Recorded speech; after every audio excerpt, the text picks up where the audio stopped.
اعوذ باللہ من الشیطان الرجیم بسم اللہ الرحمن الرحیم تسبیح اللہ تعالیٰ کی درود و سلام آخری نبی حضرت محمد صلی اللہ علیہ وسلم پر۔ میں رائے عابد علی کھرل راست نقطہ کے فورم سے حاضر خدمت، میرے دیکھنے اور سننے والوں کو سلام۔ آج کا ہمارا موضوع ہے کہ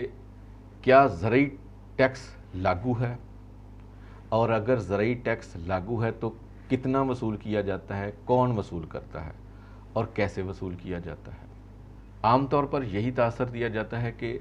زرعی ٹیکس پاکستان میں لاگو نہیں ہے، اور بہت سارے لوگ جذباتی انداز میں بتاتے ہیں یا عوام کو گمراہ کرتے ہیں کہ پاکستان میں 70% لوگ زراعت سے وابستہ ہیں، لیکن ان کے اوپر زرعی ٹیکس لاگو نہیں ہے، زراعت کی آمدن کے اوپر چھوٹ دی گئی ہے۔ تو اگر بہت بڑے طبقے کے اوپر ٹیکس لاگو ہی نہیں ہوگا تو پاکستان ترقی کیسے کرے گا؟ سارا بوجھ تو بزنس مینوں نے اٹھایا ہوا ہے، انڈسٹریلسٹ نے اٹھایا ہوا ہے۔ اور پھر وہ حوالہ دیتے ہیں انکم ٹیکس آرڈیننس 2001 کی دفعہ 41 کا، جس میں واضح طور پر لکھا گیا ہے کہ زرعی آمدن کے اوپر ٹیکس کی چھوٹ ہوگی، حالانکہ صورتحال مختلف ہے۔ اسی انکم ٹیکس آرڈیننس کی مختلف دفعات کو ملا کر پڑھا جائے تو واضح طور پر لکھا ہوا ہے کہ زرعی ٹیکس کے اوپر چھوٹ ہوگی بشرطے کہ وہ اپنا ٹیکس اپنے صوبے میں جمع کروائیں، اور اگر کوئی شخص زرعی آمدن کلیم کرتا ہے،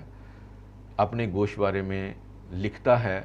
وہ اپنے صوبے میں ٹیکس ادا نہیں کرتا تو پھر اس کا ٹیکس انکم ٹیکس آرڈیننس کے مقرر کردہ سلیب ریٹ کے مطابق حاصل کیا جائے گا۔ لیکن اگر کوئی شخص انکم ٹیکس میں چھوٹ حاصل کرنا چاہتا ہے تو پھر وہ اپنے متعلقہ صوبے میں زرعی آمدن کے اوپر ٹیکس جمع کروائے گا۔ میں چونکہ پنجاب میں رہتا ہوں تو پنجاب میں بتایا دیتا ہوں کہ پنجاب میں ایگریکلچرل انکم ٹیکس ایکٹ لاگو ہے، جس کا باقاعدہ سلیب ریٹ دیا گیا ہے، جس کا باقاعدہ طریقہ کار دیا گیا ہے کہ وہ اے سی یا ڈی سی کے پاس جا کے جمع کروائیں گے انکم ٹیکس کا گوشوارہ، اور اس گوشوارے کے مطابق جو آمدن ہوگی اس کا باقاعدہ چالان بنایا جائے گا، اور وہ چالان قومی خزانے میں جمع کروایا جائے گا۔ یعنی agricultural tax income tax ordinance میں چھوٹ ہے اس صورت میں کہ اگر وہ متعلقہ صوبوں کا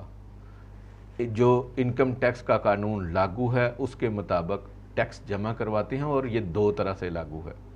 ایک تو زمین کے اوپر لاگو ہے، 12.5 ایکڑ سے جس کی زیادہ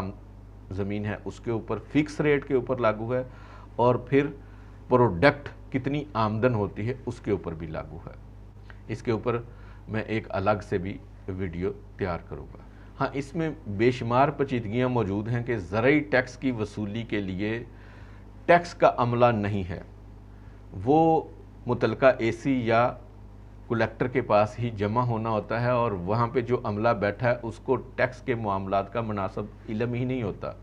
ان کو پتہ ہی نہیں ہوتا کہ کیسے یہ اسیس کرنا ہے، کیسے ٹیکس کا فارم فل کرنا ہے، اور کیسے یہ ٹیکس کا چالان جمع کروانا ہے۔ تو آپ کے نالج میں یہ ہے کہ ذمہ دار تو زیادہ تر پڑھے لکھے نہیں ہوتے،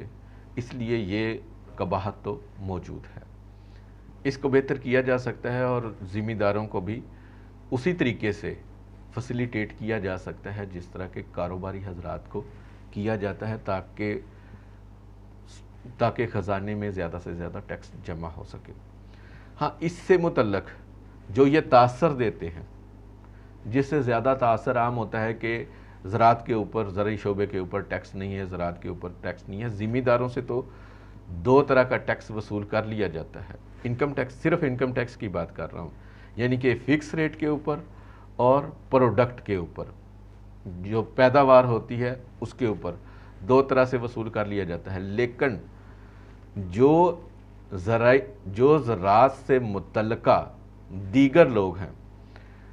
مثال کے طور پر کوئی کمیشن ایجنٹ ہے، کوئی شیلر والا ہے، کوئی آڑتی ہے، غلہ منڈی میں بیٹھے ہوئے لوگ ہیں، یا کوئی کھاد